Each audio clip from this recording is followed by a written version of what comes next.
நியாயப்பிரமாணமானது வரப்போகிற நன்மைகளின் பொருளாயிராமல் அவைகளின் நிழலாய் மாத்திரம் இருக்கிறபடியால் வருஷந்தோறும் இடைவிடாமல் செலுத்தப்பட்டு வருகிற ஒரே விதமான பலிகளினாலே அவைகளை செலுத்த வருகிறவர்களை ஒரு காலம் பூர்ணப்படுத்த மாட்டாது.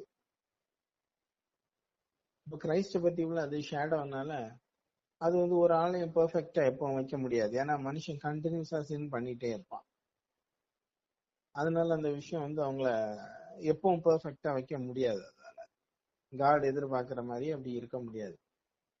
பூர்ணப்படுத்துமானால் ஆராதனை செய்கிறவர்கள் ஒரு தரம் சுத்தமாக்கப்பட்ட பின்பு இன்னும் பாவங்கள் உண்டென்று உணர்த்தும் மனசாட்சி அவர்களுக்கு இல்லாத இருப்பதனால் அந்த பலிகளை செலுத்துகிறது நிறுத்தப்படும் அல்லவா? அப்படி நிறுத்தப்படாதபடியால் பாவங்கள் உண்டென்று அவைகளினாலே வருஷந்தோறும் நினைவு கூறுதல் உண்டாயிருக்கிறது. இப்ப சொன்னது அல்லாமலும் காலை வெள்ளாட்டுக்கிடா இவர்களின் ரத்தம் பாவங்களை நிவர்த்தி செய்ய மாட்டாது. ஆகையால் அவர் உலகத்தில் பிரவேசிக்கும் போது பலியையும் காணிக்கையும் நீர் விரும்பவில்லை, ஒரு சரீரத்தை எனக்கு ஆயத்தம் பண்ணினீர். இந்த காலை இளங்காட்டு இந்த வெள்ளாட்டுக்கிடா இந்த ரத்தம் ஏன் அப்படி சொல்லி இருக்குன்னா, ரத்த பாவத்தை நிவர்த்தி செய்ய மாட்டாது அப்படின்னா, மனுஷனை கிரைஸ்டோட கம்ப்ளீட்னஸ்க்கு கொண்டு வர்றது. அது உலக லிவிங்காக அது பண்ணுமே தவிர காட் எதிர்பார்க்கிற அந்த பியூரிட்டிக்கு வர முடியாது. அது எப்படி சொல்லலாம்னா எர்த்லி பெனிஃபிட்ஸ் தான் உங்களுக்கு அதுல கிடைக்கும். மற்றபடி எல்லாரும் விசுவாசத்துலதான் நீதிமான்கள் ஆக்கப்பட்டாங்க. ஓல்ட் டெஸ்டமெண்ட்லயே ரைச்சியஸ் ஆக்கப்பட்டவங்க எல்லாருமே விசுவாசத்துலதான். அபிராம் மட்டும் இல்ல, எந்தெந்த மனுஷன் தேவன் அறிஞ்சிருந்தானோ அந்த மனுஷன் எல்லாம் விசுவாசத்தினாலதான் நீதிமான் ஆக்கப்பட்டாங்க. இந்த பலிகள் அவங்க இதெல்லாம் செலுத்தினதெல்லாம் அந்தந்த நேரம் ஒரு கிளியர் கான்சியன்ஸுக்காக பண்ணிட்டு இருந்தாங்க, நல் மனசாட்சிக்காக பண்ணிட்டு இருந்தாங்க. காடு மாதிரி யாருமே அங்க பெர்ஃபெக்ட் யாருமே கிடையாது ஓல்ட் டெஸ்டமெண்ட்ல. இப்போ கிறிஸ்டியன் பெர்ஃபெக்ஷன் அவங்களுக்கு கிடையாது. அவங்க சத்துருவை கொல்லதான் செய்வாங்க. சத்துருவை சிநேகிக்கிற அளவு அவங்களுக்கு அந்த கான்சியன்ஸ் கிடையாது அந்த கிரைஸ்டோட. இப்போ நம்ம சத்துருவை சிநேகிக்கிறதுனா மீனிங் என்னன்னா, காடோட லவ் நம்ம ஹார்ட்ல இருக்கும்போது இந்த மென்டாலிட்டி இருக்கும். அது ஆவிக்குரியது, அது இருக்கும். அவங்களுக்கு அதெல்லாம் வாய்ப்பே இல்லை. அவங்களுக்கு அந்த நேரம் என்னன்னா, சத்ருவை கொலை செய்யாம விட்டாலே, இல்லைன்னா பதிலுக்கு அவன் செஞ்ச மாதிரி செய்யாம விட்டாலே அது ஒரு சிநேகம்தான். அது அவன் மேல அன்பு வச்சு விட்டதாட்டு அது எண்ணப்படும். உன்னில் அன்பு கூறுவோல பிறரில் அன்பு கூறுவாயின்னு ஓல்ட் டெஸ்டமெண்ட்ல வரும். அது அப்படிதான். ஏன்னா நீ இந்த விஷயத்துல இப்படி நினைக்கிறல்ல, சோ அதேதான் அவனுக்கு அப்படி செய்யும். கிரைஸ்டோட லவ் அப்படி கிடையாது, அது அன்கண்டிஷனல் லவ். எப்படின்னா எனிமிக்கு வருந்துற லவ். சோ அந்த லவ் அவங்களுக்கு அது உண்டாகல. அதுதான் பூரணப்படுத்துற காரியமே. பெர்ஃபெக்ஷன்ங்கிற அந்த ஹார்ட்டே அதுதான், அந்த கேரக்டர் தான். அன்கண்டிஷனல் லவ் தான் பெர்ஃபெக்ஷன். அதுக்காக தான் எல்லாமே காடோட அந்த ஹையஸ்ட் கேரக்டர். அது மனுஷன் காடோட ஒரே ஒரு காரியத்துல என்னைக்கும் இட்டர்னலி ஒரே ஒரு சுபாவத்துல இருப்பாங்கன்னா அது அன்பு மட்டும்தான். ப்ராஃபஸியோ பீஸோ எல்லா விஷயமும் மாறும், ஆனா அன்பு மட்டும் மாறவே செய்யாது. காடோட லவ் நம்ம ஹார்ட்ல இருந்ததுன்னா அதே லவ் இருந்துட்டே இருக்கும், எப்பவுமே இருக்கும். அதனால இந்த வெள்ளாட்டுக்கடா இதெல்லாம் அதை செய்ய முடியாது. அதை காடே பலியானார்னா இவன் அந்த கவர்னன்ட்ல இருந்து வெளியேற்றினா மட்டும்தான் இவன் இந்த ஸ்பிரிச்சுவல் கவர்னன்ட்டுக்குள்ள வருவான். இந்த ஓல்ட் டெஸ்டமென்ட் கவர்னன்ட்ல இருந்து வெளியே வரணும். அந்த அனிமல் சாக்ரிஃபைஷியல் சிஸ்டம் அதுல இருந்து அவன் வெளியே வரணும். அதுல இருந்து வந்தா மட்டும்தான் இவன் பெர்ஃபெக்ஷனுக்குள்ள போவான். காடே இவனுக்காக பலியானா மட்டும் இந்த ரத்தம் பறிஞ்சு பேசும். அப்பதான் அந்த கேரக்டர் உண்டாகும், காடோட கேரக்டர். ஏன்னா இதை விட ஒரு பெரிய ஆஃபர் எதுவுமே இருக்க முடியாது. ஏன்னா இந்த ஆஃபர் எவ்வளவு பெரிய கேரக்டர் மனுஷனுக்கு கூடும். திவ்ய சுபாவத்துக்கு பங்குள்ளவர்களாக்கும்படின்னு ஒரு வசனம். அந்த டிவைன் நேச்சருக்கு காட் பார்ட்டேக்கர் ஆகிறார் இது மூலமா. இதுக்கு முன்னாடி எல்லாம் அப்படி கிடையாது, அவங்களுக்கு அந்த டிவைன் நேச்சர் எல்லாம் கிடையாது. ஏன்னா அவங்க அந்த நேரம் காடை பார்த்து பயந்துருப்பாங்க, பனிஷ்மெண்ட்ஸுக்காக பயந்துட்டு இருப்பாங்க. இப்போ அப்படி கிடையாது. இப்போ காடை பார்த்து பயப்படுறது கிடையாது, காடை நேசிக்கும். ஏன்னா அவரு முதல்ல அன்பை காட்டுறதுனால அவருடைய கற்பனை என்ன, நீங்க அன்பு கூறுவாங்க என் கற்பனை கை கொள்ளுங்க. அதான் ஆப்ஷன்லாம் அவர் தரல. அவரோட அன்பை நம்ம பார்த்தோம்னா நம்ம அன்பு கூறுவோம் ஆட்டோமேட்டிக்கா. அதுதான் அது. நீங்க அன்பு கூறுங்க இல்லைன்னா பரவாயில்ல அப்படிங்கிறது இல்லை. நீ உண்மையிலேயே நீ காடிட்ட அன்பு கூறியனா நீ காடோட அன்பை பெற்றுப்ப. இல்லைன்னா நீ இன்னும் காடோட இட்டர்னல் லவ் நீ பார்க்கல, நீ லைஃபுக்குள்ள வரல. அதான் அதோட மீனிங். ஆகையால் அவர் உலகத்தில் பிரவேசிக்கும் போது பலியும் காணிக்கையும் நீர் விரும்பவில்லை, ஒரு சரீரத்தை எனக்கு ஆயத்தம் பண்ணீர், சர்வாங்க தகன பலிகளும் பாவ நிவர்த்தி பலியும் உமக்கு பிரியமானதல்ல. அப்பொழுது நான் தேவனை உண்மையுடைய சித்தத்தின்படி இதோ வருகிறேன், புத்தக சுருளில் என்னை குறித்து எழுதியிருக்கிறது என்று சொன்னேன் என்றார். இதெல்லாம் ஸ்பிரிச்சுவலி இதை அண்டர்ஸ்டாண்ட் பண்ணியிருக்கேன். ரொம்ப லைட்டாட்டு இதை சென்ஸ் பண்ணியிருக்கேன். புத்தக சுருளில் எழுதியிருக்கணும் ஏன் அப்படி சொல்றாரு இதெல்லாம். எப்படின்னா மனுஷனுக்கு காட் ஒரு விஷயம் சொல்லியிருக்கணும், அந்த விஷயத்துல அவர் திருப்பி செய்வார். இதுதான் காட். என்ன ஒருத்தன் காட்டி கொடுப்பான், இது முன்னாடியே அவர் சொல்லிடுவாரு. அதான் காடோட ஃபோர் நாலேஜ்ங்கிறது. நடக்க போறத முன்கூட்டியே அவர் சொல்லிடுவாரு. அப்ப புக்ல ஏற்கனவே எழுதியிருக்கும், இந்த விஷயம் நான் இப்படி எல்லாம் செய்ய போறேன், என்ன இந்த மாதிரி எல்லாம் பலி ஆக்க போறாங்க, என் ட்ரெஸ்ஸை ஷேர் பண்ண போறாங்க, அதுக்கப்புறம் எனக்கு இப்படி காடியை கொடுப்பாங்க, என்ன அப்புறம் 3ஆவது நாள் நான் மரணத்தை ஜெயமா விழுங்குவேன், இப்படி நான் வருவேன். இதெல்லாம் முன்கூட்டியே எழுதப்பட்டது. அதை எழுதிட்டு அவர் அது ஓப்பனா இருக்காது, எல்லாருக்குமே அது தெரியுற மாதிரி இருக்காது. மெசியானிக் ப்ராஃபஸி எல்லாமே இருக்கு. ஏதோ ஒரு குமாரன் கொடுக்கப்பட்ட கர்த்தத்துவம், அப்புறம் ஏசி 53 இதெல்லாம் இருக்கு டிரான்ஸ்பரண்டா. அவரோட மொத்த பாட பத்தி எல்லாம் இருக்கு. ஏசி 53 ஃபர்ஸ்ட் காஸ்பல்லே சொல்லுவாங்க அத. ஆனா இது எல்லாருக்கும் அண்டர்ஸ்டாண்ட் பண்ண முடியுமானா கிடையாது. காட் யாருக்கு இல்ல, அவரோட ஸ்கிரிப்சரை எல்லாரும் படிக்க முடியாது. காட் யார நியமனம் பண்ணியிருக்காங்களோ அவங்க மட்டும்தான் வாசிக்க முடியும். அதாவது பைபிளை எல்லாருமே வாசிக்கலாம், எல்லாரும் உணர மாட்டாங்க, ஆர்கியூ பண்ண ஆரம்பிச்சிருவாங்க உள்ளுக்குள்ள. இல்ல இது அப்படி, இல்ல இது எப்படி. ஹார்ட்டுக்கு நிச்சயமா தெரியும் இது நீதி உள்ள வசனம். ஆனா மாம்சத்துக்கு விரோதமான அந்த போராட்டத்தை ஜெயிக்க முடியல அப்படின்னா அந்த ரேஷனல் திங்கிங், லாஜிக்கல் திங்கிங் அந்த மாதிரி எல்லாம் பண்ணி வேற ஏதாவது காரணம் ஒண்ணுமே இருக்காது. இப்போ நமக்கு தெரியும் அதை பத்தி, அந்த இதெல்லாம் மீனிங்லெஸ். இதுக்கு அகேன்ஸ்டா வச்சிருக்க கவுண்டர் ஆர்குமெண்ட் எல்லாம் வெயிட்டே இருக்காது. ஸ்கிரிப்சருக்கு அகேன்ஸ்டா வச்சிருக்க அவங்கள மாயை மாதிரி காட்டிட்டே இருக்கும். அப்போ காட் ஒரு ஆளோட ஹார்ட்டை திறந்தா மட்டும்தான் ஒரு வசனத்தை படிக்க ஆசையே முதல்ல வரும். இல்லைன்னா இப்ப நம்ம ஆண்டவரை விட்டு விலகி சிந்தல கடினப்பட்டு போனா பைபிள் எல்லாம் பிடிக்காது, போரிங்கா இருக்கும். ப்ரேயர் பண்ணக்கெல்லாம் யாரு கேக்குறாங்க அப்படின்ற மாதிரி இருக்கும். ப்ரேயர் எல்லாம் ரொம்ப இன்ட்ரெஸ்டிங்கா மூச்சு மாதிரி இருக்கணும்னா, சுவாசம் மாதிரி இருக்கணும்னா ஆவிக்குரிய நிலையில தான் நமக்கு தெரியும். ரொம்ப இன்ட்ரெஸ்டிங்கா போகும் ப்ரேயர். எனக்கு இது தெரியும் நல்லாவே. ரொம்ப இன்ட்ரெஸ்டிங்கா போகும் ப்ரேயர். மணிக்கு ஒரு கணக்குல ஆட்கள்லாம் ஒரு மாதிரி அதில் அடிக்ட் மாதிரி இருப்பாங்க. நிறைய பேர் அப்படி இருக்காங்க, அது பெரிய ஸ்லேவ் மாதிரி இருப்பாங்க ப்ரேயருக்கு. அது என்ன ரீசன்னா அவங்க உணர்ந்துட்டே இருப்பாங்க காட. அதை விட்டு எழுந்து வர மனசே வராது. மணிக்கு ஒரு கணக்குல அதுல இருந்துட்டே இருப்பாங்க அந்த ப்ரேயர்ல. முடிச்சு வந்த உடனே அந்த ஆளோட ஃபேஸ் எல்லாம் பாருங்க எப்படி இருக்கணும், ரொம்ப வெளிச்சமா இருக்கும். நான் ரொம்ப நேரம் ஜெபத்துல எல்லாம் இருந்து வரும்போது பார்த்திருக்கேன். நம்ம ஒரு பிசிக்கல் அந்த பேர்டனே இருக்காது, நல்ல லைட் ஆகும், பாடிஸ் எல்லாம் என்லைட்டனா. ப்ரேயர் ஆக்சுவலா ஜாய்ஃபுல் திங். அது ஒன்றும் ஒரு மாதிரியான மேண்டட்ரி திங்கோ இல்லைன்னா காட் பனிஷ் பண்ணாங்க அப்படியெல்லாம் கிடையவே கிடையாது. கர்த்தர் அதை நியாயப்பிரமாணம் போல கட்டளையெல்லாம் கொடுக்கவே இல்லை. நியாயப்பிரமாணத்திலே அப்படி சொல்லல, அப்படி கட்டளையா கொடுக்கல. ஆனா அது என்ஜாயபிள் திங் ஆக்சுவலா ப்ரேயர். காடோட டைம் ஸ்பெண்ட் பண்றது, முழங்கால இருந்து இல்ல உட்கார்ந்து இல்ல நின்னுட்டு மனசுல இருந்து பேசுறது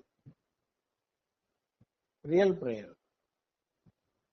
ஆன்சர் பண்ணுவாரு, 100% பண்ணுவாரு. பீஸ் தந்துட்டே இருப்பாரு. ரியல் ப்ரேயர் நம்ம பண்ண ஆரம்பிச்சிட்டோம்னா காட் பீஸ் தந்துட்டே இருப்பாரு. அவரு கேட்கிறேங்கிறத உணர பண்ணிட்டே இருப்பாரு.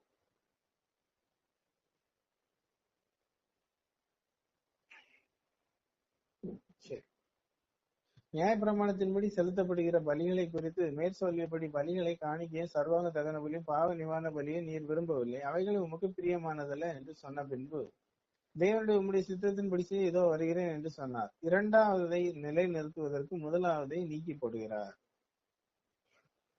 கிரைஸ்ட் ப்ராபசியை ஃபுல்ஃபில் பண்ணதுக்காக வராரு. அப்ப ஃபர்ஸ்ட் உள்ளது அவசியம் கிடையாது, ஏன்னா ரெண்டாவது உள்ளதுதான் இட்டர்னல். ஃபர்ஸ்ட் உள்ளது ஷேடோ. இப்போ ஒரு ஆப்ஜெக்ட்ல லைட் அடிக்கும் போது முதல்ல ஷேடோ வரும். அதே மாதிரிதான் காடோட விஷயம் முதல்ல ஷேடோ தான் வரும், அந்த நாலேஜ். அதுக்கப்புறம் ரியல் திங் வரும். இவருதான் அந்த ரியல் திங். ஃபர்ஸ்ட் வர்றது இதெல்லாம் ஷேடோ. இவர் வரப்போறாரு அப்படிங்கறத காட்டுற நிழல் தான் அதெல்லாம்.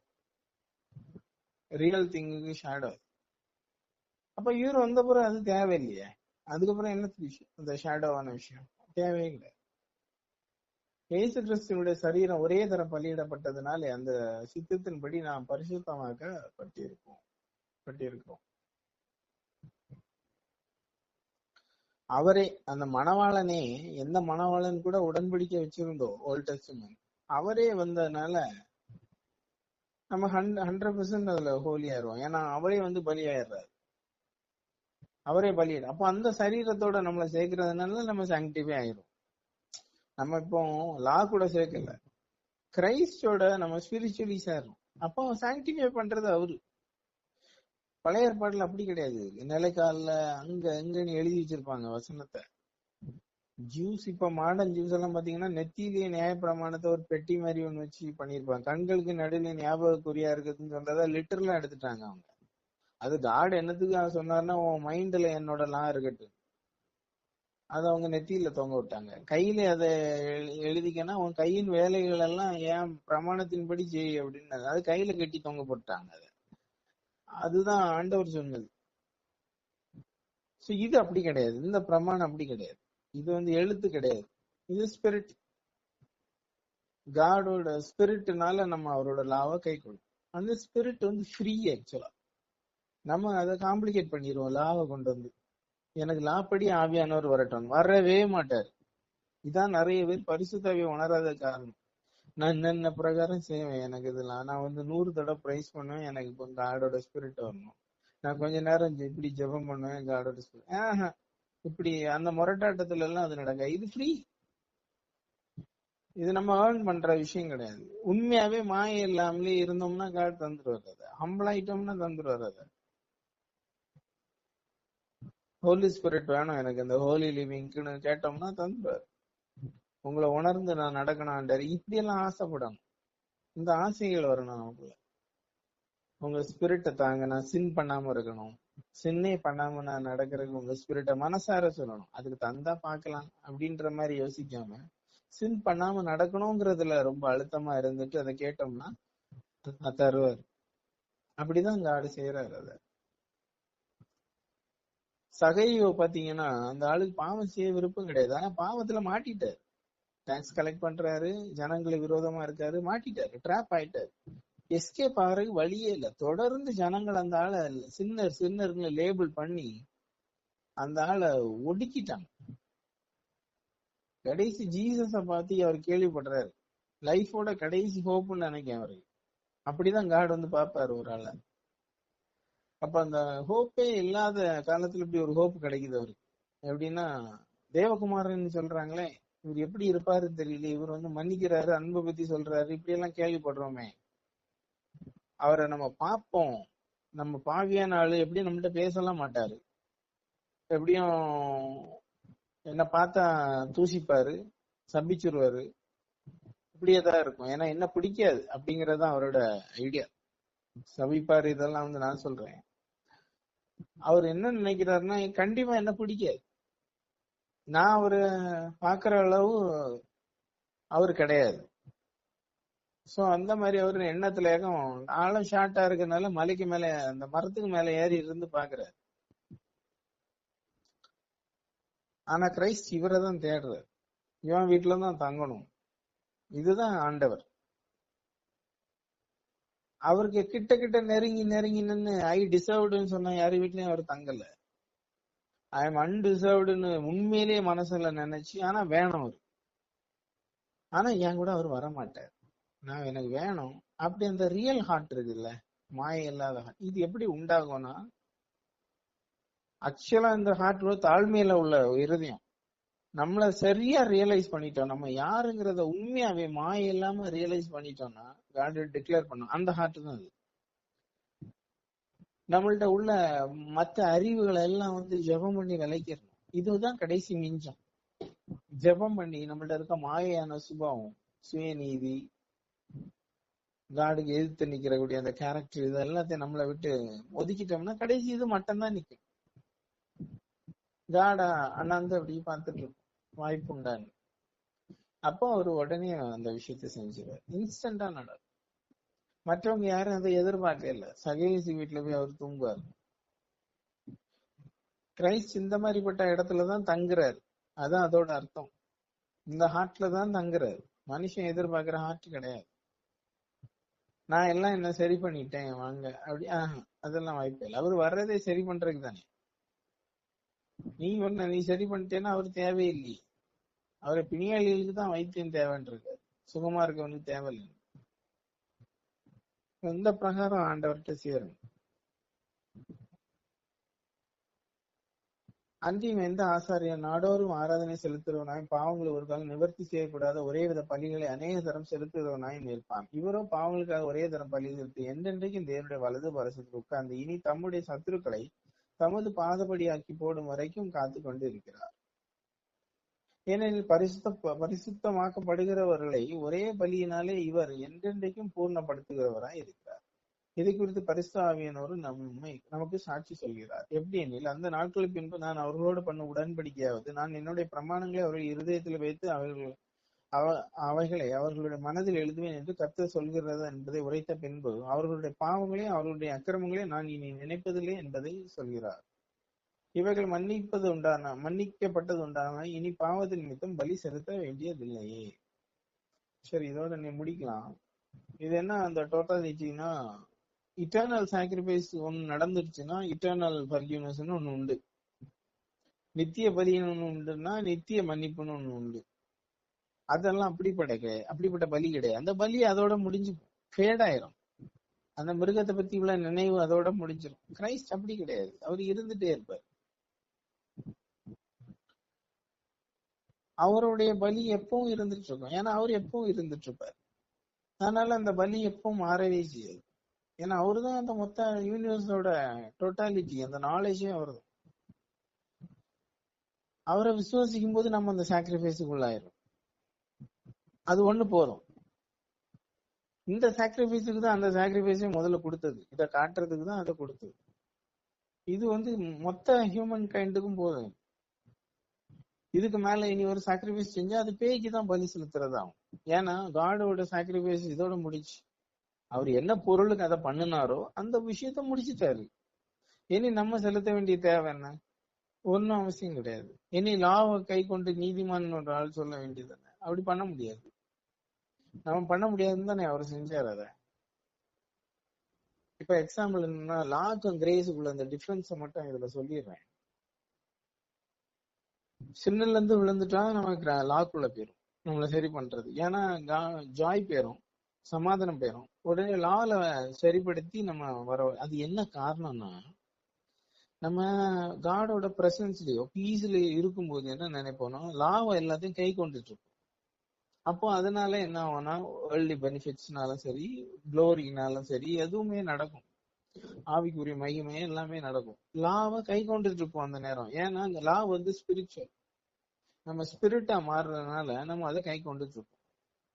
சோ நம்ம எதை குழப்பிக்க கூடாதுன்னா, நம்ம விழுந்த உடனே லாவை கை கொள்ளலாங்கிறத நினைச்சிடக்கூடாது. கிரேஸை தான் பற்றி கொண்டு இருக்கணும். நம்ம நிக்கும் போதே கிருபையை பற்றி கொண்டிருந்தோம்னா விழும்போதுதான் அதை பற்றி கொள்றோங்கிறது தெரியும். நம்ம நின்றுட்டு இருக்கும் போது, ஆவிக்குரிய நல்ல நிலையில இருந்துட்டு இருக்கும் போது, ஏதோ நம்ம இதை ஒர்க் பண்ணிட்டோன்ற எண்ணத்தை முதல்ல அப்படியே எடுத்துடணும். காடு நிக்க வச்சிருக்காருன்னு துதிச்சிட்டு இருந்தோம்னா இன்னொரு ஆளை நம்ம இழிவாவும் நியாயமும் தீர்த்துட்டு இருக்க மாட்டோம். இப்படிதான் நிறைய நேரம் விழுறது, கண்ணிகளும் பரீட்சைகளும் வர்றது காரணமே அதான். நம்ம ஒரு நாள் நல்லா இருந்துட்டோம்னா பூமியில இருக்க எல்லாரையும் பாவி மாதிரி பாக்குறது. அப்படி கிடையாது. கிறிஸ்து இருக்கிற எல்லாருமே நீதிமான் தான். நம்ம மன்னிச்சுட்டு இருந்தோம்னா அவர் மன்னிச்சுட்டே இருப்பார். அவர் மன்னிப்பாருன்னு நினைச்சிட்டு நம்ம செஞ்சிட்டோம்னா அதான் பிரச்சனை. சோ இதுதான், நிக்கும் போதே கிருபையை நாடணும். எப்பவுமே கிருபையை பற்றி கொண்டுட்டே இருக்கணும், விழமாட்டோம். வாய்ப்பு ரொம்ப கம்மி எனக்கு தெரிஞ்சு. வாய்ப்பு பாசிபிலிட்டியே கிடையாது. ஆக்சுவலா நின்றுட்டு இருக்கும்போது கிரேஸை பற்றி கொண்டுட்டு இருந்தோம்னா விழக்குண்டான அந்த விழுந்த மாதிரி நமக்கு தெரிஞ்ச மாதிரிலாம் ஆனா விழுந்திருக்க மாட்டோம். அவ்வளவுதான், அப்படியே நடந்துட்டே இருக்கும். கிருபை நம்ம என்ன ஆயிரோம்னா உடனே அப்ரைட் ஆன உடனே பிசாசோட பெரிய தந்திரமே அதுதான். என்ன பண்ணுவோம்னா நம்ம எதையோ ஏர்ன் பண்ண மாதிரி நம்மள காட்ட ஆரம்பிச்சிடும். நம்ம எதையோ சம்பாதிச்ச மாதிரி அந்த மாதிரி ஒரு விஷயத்த என்லைட்டனிங் ஸ்டேட்டை நம்ம ஏதோ அச்சீவ் பண்ண மாதிரி. நம்ம அச்சீவ்மெண்ட் கிடையாது அது. நம்ம அச்சீவ் பண்ணிடலாம், அது வரவே வராது. எந்த காரணத்தும் வராது. காடுக்குன்னா ஒரு இடத்துல நம்மளை நடத்தி அதை தருவார். அதை இடத்தி அப்படி ஒரு விஷயத்துல நடத்தி அவர் தரும்போதுதான் நம்ம மனசுக்கும் அதுல முழு திருப்தி இருக்கும். அந்த காரியத்தை பொக்கிஷமா எண்ண தோணும். நமக்கு ஒரு காரியம் வந்த வகையே தெரியாத அந்த அளவுல அசெப்ட் பண்ணிடுவோம் நம்ம. அதான் துரிதமா கிடைக்கிற சுதந்திரம் முடிவுல ஆசீர்வாதம் பெறாதுன்ற மாதிரி அந்த மைண்ட் செட். சோ ஒரு காரியத்துல நடத்துவார். இப்போ சில பேர் ஒரு ஃபாஸ்டிங் பிரேயர்ல நடத்தி ஒரு விஷயத்த கொடுப்பாரு. அவர் நார்மலா கொடுக்க மாட்டாரான்னு கொடுப்பாரு. அந்த அறிவு உடையவனுக்கு அப்படிதான் கொடுப்பாரு. நார்மலாவே வரும், கிஃப்ட் வரும், ஆப்ரேட் ஆயிட்டே இருக்கும். சோ இந்த மாதிரிதான் கர்த்தர் நடத்துவார். நம்ம இதுல ஒரு நாளும் கன்ஃபியூஸ் பண்ணிக்க கூடாது. கிரேஸ்ல ஸ்ட்ரென்தன் ஆயிரணும். அசுத்தமான விஷயங்கள் எதுவும் வந்தனாலும் கிரைஸ்டோட பிளட்ல சாங்டிஃபை பண்ணிட்டே இருக்கணும். கிரேஸ் இந்த ப்ரிஷியஸ் பிளட் எனக்காக இந்த ஒவ்வொரு நாளுக்கும் பர்சனலி அது அப்ளிகபிள் ஆகும். ஏன்னா அந்த பலியை நீங்க பர்சனலா தான் செலுத்துறீங்க. நீங்க மொத்த சர்ச்சுக்காக நீங்க செலுத்தல, அது அவர் பண்ணாரு. ஆனா உள்ள இருக்க மெம்பர்ஸ் எல்லாம் தனித்தனியா அந்த பலியை செலுத்துறீங்க. நீங்க துதிக்கிறீங்கல்ல, அதெல்லாம் ஆவிக்கு உரிய பலிகள். கிரைஸ்ட் துதிக்க துதிக்க துதிக்க அவரோட பிளட் உங்களுக்கு பறிஞ்சு பேசிட்டே இருக்கும். சாங்டிஃபை ஆயிட்டே இருப்பீங்க. எவ்வளோ அருவருப்பான விஷயமாவும் இருக்கட்டும், சிந்தனையில, வார்த்தையிலயோ, செயலையோ, அத கரெக்டா காட்டுட்டு அப்படி ஓப்பனா நான் இப்படிதான் செஞ்சேன், இந்த எண்ணத்துலதான் செஞ்சேன், அருவருப்பா இருக்குன்னு சொல்லி விலகி பாருங்க, மனம் மாற்றுதல் உடனே வந்து கிரேஸ பற்றி கொண்டு அடுத்தது சாங்டிஃபை ஆயிட்டே இருக்கும். அதுதான் கிரேஸ். கிரேஸ் தந்ததே காட மாதிரி நடக்கிறது, அந்த மாதிரி அப்ரைட் ஆகுறதுக்காக. அந்த இடத்துல கிருபை பற்றி கொண்டு இருக்கணும். இல்லைன்னா கீழே விழுந்த உடனே லாவை பற்றி கொள்வீங்க. ஏன்னா நீங்க அதை மேல உள்ள விஷயத்த கிராண்டடா எடுத்ததுனால. இது ரொம்ப கீ பாயிண்ட். இது எப்பவுமே லைஃப் லெசன். இதை வச்சுக்கோங்க, இது ரொம்ப யூஸ்ஃபுல்லா இருக்கும். நான் அதுதான் பார்த்திருக்கேன் மெயினா. வெளிச்சமாயிட்டோம், சமாதானம் ஆயிட்டோம், கிருபைன்னு நினைச்சுட்டா தோத்தரிச்சிட்டு இருப்பீங்க. நீங்களே ஏர்ன் பண்ணுன்னு நினைச்சாதான் தோத்தரிக்காம இருப்பீங்க. நான் இப்படி எல்லாம் பண்ணி பைபிள் ரீட் பண்ணி இப்படி பண்ணனேன். மற்றவங்க எல்லாம் பைபிள் ரீட் பண்றாங்க, வந்துருதா என்ன? ஒன்னும் பிரசன்ஸ் எல்லாம் வராது. ஒன்னும் இல்ல, உங்களுக்கு ஒரு சிம்பிள் எக்ஸாம்பிள் சொல்றேன். ஒரு யோகி பகவத்கீதை, பைபிள், குரான், அப்புறம் வேற டெக்ஸ்ட் எல்லாமே இருக்கு, பௌத்த மதம் என்னெல்லாமும் இருக்குல்ல, புத்த மதம், 4 நோபல் ட்ரூத்ஸோ எதெல்லாம் சேர்த்து, மெடிடேஷன்ஸ், வேற எல்லாம் நிறைய டெக்னிக்ஸ் எல்லாம் இருக்கு, கிரியாஸ், இதெல்லாம் அவங்க செய்யறது எதுக்கு பண்ணுவாங்கன்னா காட் கான்சியஸ்னஸ்க்காக. காட் கான்சியஸ்னஸ்னா காட ரியலைஸ் பண்ணிட்டு இருக்கிற ஸ்பிரிச்சுவல் ஸ்டேட். ஒரு ஆள் கூட அச்சீவ் பண்ணது கிடையாது. ஒரு ஆள், சிங்கிள் பர்சன் அச்சீவ் பண்ணது கிடையாது. எனக்கு ஆப்போசிட்ல ஒரு பிராமின் இருக்காரு. அவர் ரொம்ப அந்த ஸ்லோகங்கள்லாம் சொல்லுவாரு. அப்போ ஒரு முறை நான் காடோட பிரசன்ஸ பத்தி சொல்றேன். அப்போ நான் சொல்றேன், நாங்க காடோட பிரசன்ஸை நான் ஃபீல் பண்ணுவேன் சார். அவருக்கு தெரியும் நான் ரொம்ப ஜாய்ஃபுல் பர்சன், இது நார்மல் ஆர்டினரி ஆள் கிடையாதுன்னு அவருக்கு நல்லாவே தெரியும். அப்போ நேத்தி கூட அவரை பார்த்தேன். ஸோ அப்போ காடோட பிரசன்ஸ் சொன்னா, நானும் காடோட பிரசன்ஸ் எக்ஸ்பீரியன்ஸ் பண்ணிருக்கேனே அப்படின்னாரு. நான் அப்போ அவர்கிட்ட திருப்பி புருவத்தை உயர்த்தின போல அந்த அறிவுல அவர்கிட்ட கேக்குறேன், நீங்க காடோட பிரசன்ஸ பொய்யா சொன்னீங்கன்னா நீங்க லைஃப்ல திருப்பி பெறவே மாட்டீங்க தெரியுமா சார்? உங்களுக்கு காடோட பிரசன்ஸ உண்மையிலே ஃபீல் பண்ணீங்களா சார் நீங்க? உடனே சொல்றாரு, அப்படி பண்ணனவங்க எல்லாம் என்கிட்ட சொல்லியிருக்காங்க அப்படின்னாரு. அடுத்த பேச்ச மாத்திட்டாரு. அப்ப என்ன விஷயம்னா, ஒரு பாசாங்கு யாராலையும் முடியாது, எவ்வளவு டெடிகேட்டடா இருந்தாலும் முடியாது. என்ன காரணம்னா அந்த கல்லு தட்டி விட்டுச்சே இருக்கும். அந்த கல்லுதான் ஜீசஸ். வாய்ப்பே கிடையாது. அந்த கல்லை கிராஸ் பண்ணி தான் போகணும். அது இடறி விட்டுட்டே இருக்கும். காடு கிட்ட சேரவே முடியாது, யாராலும் செய்ய முடியாது. எவ்வளவு பெரிய ஆளாம் இருந்துட்டு போட்டோம், சேரவே முடியாது. அது எப்படி கொடுக்குறாருன்னா ஃப்ரீயா கொடுக்குறாரு. காணிக்க கிடையாது, எந்த ஒரு நற்கிரியும் கிடையாது, ஃப்ரீயா. அப்போ இதெல்லாம் பண்ணனவங்க, காடை பெற்று கொண்டவங்க அதை செய்வாங்களே தவிர அதை செஞ்சு ஒரு ஆளும் பெறவே முடியாது. ஏன்னா ஹையஸ்ட் பிரைஸ். ஒரு சின் கூட உணராத மனுஷன், ஒரு சின் கூட உணரல. நம்ம உணர்ற பிறகு அவர் உணரவே இல்லை சின்ன. அவரை தோலை கிழிச்சு பிச்சு சித்திரவதை பண்ணி அவர் அந்த கடைசி டைம்ல அந்த அன்பை காட்டுறாரு, இவங்களுக்கு மன்னிங்க. இத காடு கேட்பாரா? இல்லைன்னா 2000 மாடை வெட்டி போட்டா காடு கேட்பாரா? வாய்ப்பே கிடையாது. அனிமல்ஸ் அதெல்லாம் பூரணப்படுத்த விஷயம். இது ஒண்ணுதான் கேட்கப்படும். ஒரு சின் மைண்ட்ல பாஸ் ஆனதே கிடையாது, அந்த தாட் ப்ராசஸ்க்குள்ள வந்ததே கிடையாது. ஏன்னா பிளட்லயே கிடையாது. அந்த சித்திரவதை இருக்கு தெரியுமா, எக்ஸ்ட்ரீம் சித்திரவதை. எக்ஸ்ட்ரீம் துப்புறது, தலையில கொட்டுறது, கண்ணை கட்டி அடிக்கிறது, இது எல்லாமே ரொம்ப ஷேம்ஃபுல்லா நடத்துற வேலை, இழிவுபடுத்துற வேலை. ட்ரெஸ் வரைக்கும் விடல, அதையும் நிர்வாணமாக்கி அதையும் பங்கு போட்டு எடுத்தாங்க.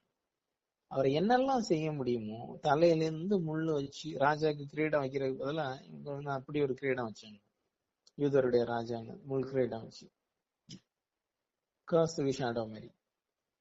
இதுதான் கேட்கப்படும், இது எப்பவுமே கேட்கப்படும். நீங்க அந்த சாக்ரிஃபைஸ் கரெக்டா அண்டர்ஸ்டாண்ட் பண்ணிட்டீங்கன்னா கிரேஸ பத்தி கொள்வீங்க. இல்ல நான் இப்படி ஒண்ணு சாதிப்பேன் அப்படின்னா முடியவே முடியாது. அந்த கல்லு தட்டி விட்டுட்டே இருக்கும், இடிச்சுட்டே இருக்கும், ஓங்கி ஓங்கி முள்ளுல உதைச்சிட்டே இருப்பேன், நமக்குதான் வலி.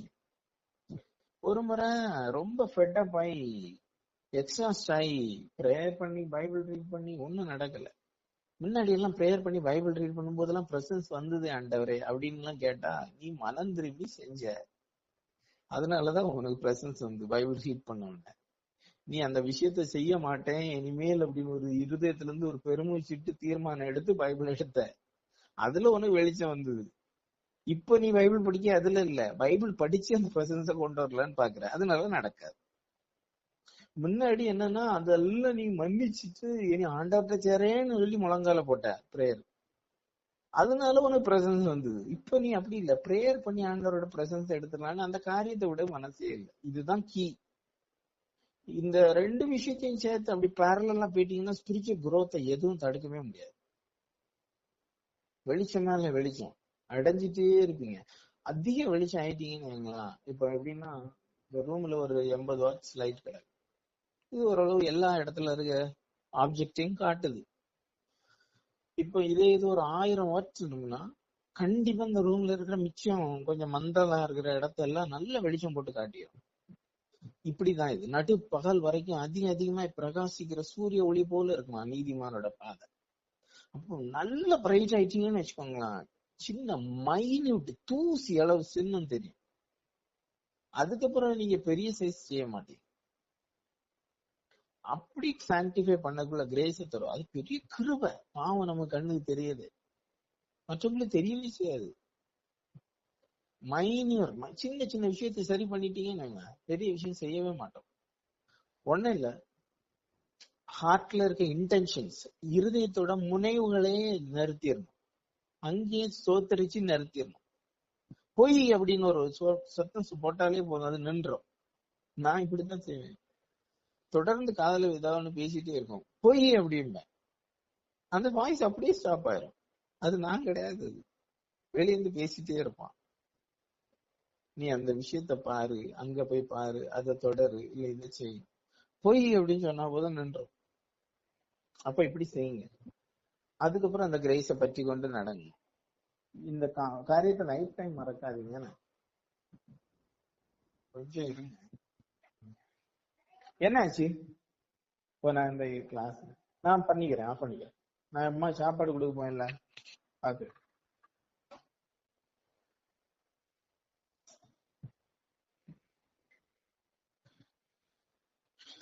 சரி, ப்ரேயர் பண்ணுமா? இருக்கீங்களா? ஆமா, நான் மியூட்ல போட்டிருந்தேன், பண்ணுவானே. ஓகே. பரிசுத்தம் உள்ள பிதாவே, கர்த்தராகிய இயேசு கிறிஸ்துவின் பிதாவாகிய தேவனே, ஜீவனுள்ள பிதாவே, உமது குமாரனை நீர் எல்லா பாடுகளுக்கும் உட்படுத்தினது ஆண்டவரே. நாங்கள் உம்மிடம் சேரும்படியே நீர் அதை செய்தீர் ஆண்டவர். நாங்கள் எங்கள் சுய நீதியினால் உம்மிடம் சேரவே முடியாது. நாங்கள் எந்த நற்கிரியை செய்தோம் பிதாவை உம்மிடம் சேரவே முடியும். கிறிஸ்து சிலுவையில செய்ததுக்கு இணையான நற்கிரியே கிடையாது. தேவன் செய்த நற்கிரியை, ஆண்டவரை நித்திய நற்கிரியை, கிறிஸ்து எங்களுக்காக பாடுபட்டு ரத்தம் சிந்தி பலியாய் 3ஆம் நாள் நாங்கள் பிழைக்கும்படி உமது சித்தத்தின்படி அவர் உயிர்த்தெழுந்தார். அந்த உயிர்த்தெழுதலில் நாங்கள் பங்கு கொள்ளும்படி கிறிஸ்துவோடு அவருடைய சிலுவையின் பாடோடு எங்களை இணையுங்க. எங்களுக்கானதை நாங்கள் தேடாமல் எப்பொழுதும் கிறிஸ்துவுக்கானதே நாங்கள் தேடும்படி கிறிஸ்துவின் இருதயத்தை எங்களுக்கு தார். எங்கள் இருதயத்தை எங்கள்கிட்ட அகற்றி இயேசு கிறிஸ்துவின் இருதயத்தை எங்களுக்கு தார். இந்த கல்லான இருதயத்தை அகற்றி இயேசு கிறிஸ்துவின் இருதயத்தை தார். இந்த மெய்யான தாழ்மையை தாருங்க. இந்த மாயமான தாழ்மை இல்லை ஆண்டவரே, இயேசு கிறிஸ்துவின் மெய்யான தாழ்மையை தார். இதுக்குதான் அவர் பாடுபட்டு அந்த பாடுகளின் பலனை எங்களுக்கு தாரும். கிறிஸ்துவின் விலையேற பெற்ற இந்த ஆவிக்குரிய எல்லா ஐஸ்வர்யங்களையும் எங்களுக்கு தார். ஆவிக்குரிய சகல சுபாவங்களையும் தாரு. மாம்சத்துக்குரியதில்ல ஆண்டவரே, இயேசு கிறிஸ்துவின் விலையேற பெற்ற ஆவிக்குரிய ஐஸ்வர்யங்களால் எங்களை நிரப்பும். இந்த தரித்திரத்தை விட்டு விலக்குங்க. உலக காரியங்களை பெற்றுள்ள போராட்டங்களை விட்டு விலக்குங்க. ஆவியின் ஐஸ்வர்யத்தினால உமது ஆவிக்குரிய காரியங்களே எங்களுக்கு ஐஸ்வர்யமா இருக்கும். ஆவிக்குரிய சமாதானமே சமாதானமா இருக்கும். எங்கள் மாம்சத்துக்குரியதல்ல, எங்கள் உலகத்துக்குரியதல்ல, கிறிஸ்துக்குரியத மேலான காரியங்களை மட்டும் நாடி திவ்ய சுபாவத்திலே தைரியம் கொண்டு ஒவ்வொரு நாளும் அதுல நடந்து கொள்ள ஆசீர்வதிக்கிறார். சின்ன பாவங்களும் பெருசாய் காணப்படட்டும். ஒவ்வொரு மைன்யூட் எங்களுக்கு நாங்கள் இதுவரைக்கும் கண்டிராத மைன்யூட் ஆண்டவரை சின் கூட, உமக்கு பிடிக்காத காரியம் கூட பெருசா தெரியும்படி செய்யுங்க. அந்த காரியங்களை விடும்படி எங்கள் இருதயத்தை பரிசுத்தப்படுத்துங்க. டெண்டர் ஹார்ட்ஸ் தாங்க. கிறிஸ்துவின் விலையேறப்பட்ட பலி எங்கள் வாழ்க்கையில நிறைவேறும்படி, அந்த பலியினால் உள்ள எல்லா பெனிஃபிட்ஸ் எங்களை அடையும்படி எங்கள் இருதயத்தை சாங்டிஃபை பண்ணும். கிறிஸ்துவோட பிளட்டால சாங்டிஃபை பண்ணும். கிறிஸ்து எங்களுக்கு ஆசாரியரா இருப்பதால, எங்களுக்காக ஒரு பலியை செலுத்தினதுனால, அந்த நித்திய பலியினால உண்டான எல்லா ஆசீர்வாதங்களும் எங்களோடு சேரட்டும். தேவனோடு வலது பாரசத்துல கிறிஸ்து இருப்பது போல, தேவனுக்கு வலது பாரசத்துல தேவனாய் இருந்து ஆளுகை செய்யறது போல உம்மது சிங்காசனத்துல இருக்கும்படி நீர் அருள் செய்வீர். அதற்காக நன்றி ஆண்டவர். தேவன் ஜீவ விருட்சத்தை நீர் புசிக்க கொடுப்பீர். தேவனின் பரதேசின் மத்தியில் இருக்கிற ஜீவ விருட்சத்தை எங்களுக்கு புசிக்க கொடுப்பீர். இதற்காகவே நீர் பலியானி அந்த பெரிய ஆவிக்குரிய வெளிச்சத்துல ஒவ்வொரு நாளும் நடத்தியாரு. சுய புத்தியில நடக்காது, உலக மனுஷருடைய பொல்லாத கண்ணிலிருந்து விலக்கி காத்தரும். மாம்சத்தின் இச்சைகளும் சரீரத்தில் உள்ள எல்லா விதமான கேடுபாடுகளையும் விளக்குங்க. கண்களின் இச்சையும் ஆண்டவரை எல்லா வித ஆசைகளையும் உலக ஆசைகள் எல்லாம் வச்சு விளக்குங்க.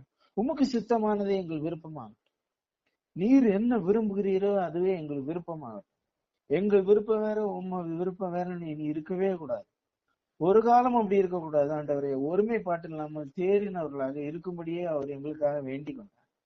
அந்தபடி நாமும் நீரும் ஆண்டவரே பரிசுத்த ஆவியில் ஒருமைப்பாட்டில் ஒன்றாகவே இருந்து கிறிஸ்து எப்படி உமது சித்தத்தை செய்தாரோ அந்தபடி உமது சித்தத்தை செய்யும்படி உமது ஆவியின் பலத்தினாலே நிரப்புவீரார். எல்லாவித கேடுபாடுகளும் விலக்குவீரார். ஒவ்வொரு நாளும் உமக்கு பிள்ளைகளாக, ஒளியின் பிள்ளைகளாக வாழ ஆசீர்வதிப்பீர். இயேசு கிறிஸ்துவின் ரத்தம் மகிமைப்படுவதாக. பிதாவில் குமாரன் மகிமைப்படுவாராக, குமாரனில் பிதா மகிமைப்படுவாராக. ஒவ்வொரு நாளும் இந்த ஆசீர்வாதங்களிலே நடத்தியது. எங்களை பார்க்கும்போது எல்லாரும் இயேசுவை பார்க்கட்டும். எங்கள் வார்த்தைகளை கேட்கும்போது ஒவ்வொருவரும் இயேசுவின் சத்தத்தை கேட்கட்டும். எங்களுடைய எல்லா செயலை பார்க்கும்போது அவர்கள் ஒளியாய் பார்க்கட்டும். இதற்கு இயேசு கிறிஸ்துவின் ஆவியினாலே நிரப்புங்க. அதை நாங்கள் உணராத இருக்கும்படி கடினப்பட்டிருக்கிற எல்லா பாற்றையும் விளக்குங்க, முற்றிலுமா விளக்குங்க. எங்கள் ஆசாரியர் எங்களுக்காக அதை செய்வாரா, எங்கள் மீது இறங்குவாராங்க, மன இறங்கி இதெல்லாம் செய்வாரா. ஒவ்வொரு நாளும் உமக்கு முன்பு நடந்து கொள்ள எங்களை பாத்திரவான்களாக்கும் கிறிஸ்துவின் விலையேறப்பட்ட ரத்தத்தின் மித்தம் வேண்டிக்கே ஆசீர்வதிங்க நல்ல பிதா. ஆமென்.